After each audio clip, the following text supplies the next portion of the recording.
We are gathered at a pivotal moment for the global workforce. What we are seeing, the transformation of the world's labor markets and ever more rapid demand for the jobs and skills of tomorrow. The opening remarks of Saudi Arabia's Minister of Human Resources and Social Development at the inaugural Global Labour Market Conference in the kingdom's capital, Riyadh, which attracted more than 6,000 participants, including CEOs, academics and G20 labour ministers. Focusing minds here on the ground in Saudi, the megatrends, the policies and the innovations restructuring labour markets right around the world. Also being discussed how best to build sustainable workforces for sustainable economies. AI was an overarching theme too, in particular how employees and employers could get ahead when it comes to next generation ICT.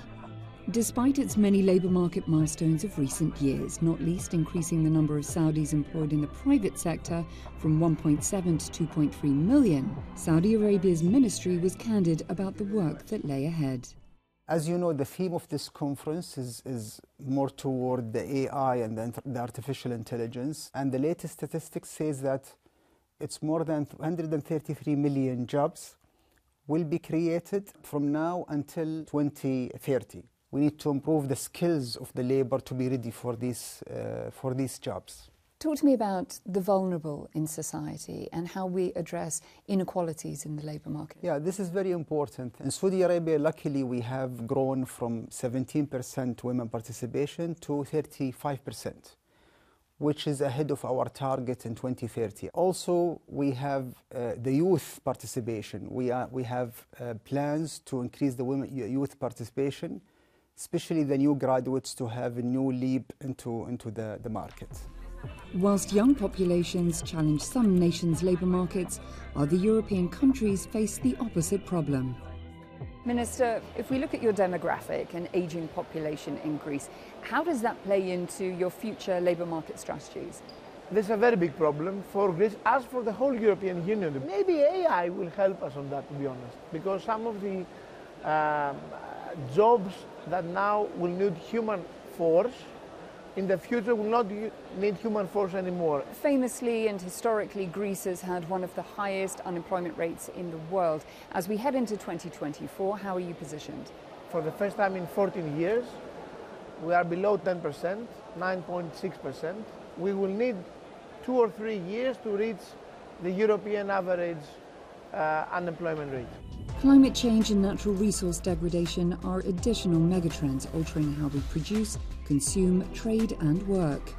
In the wake of COP28, GLMC analysed the pain points of brokering a just transition whilst balancing global labour markets.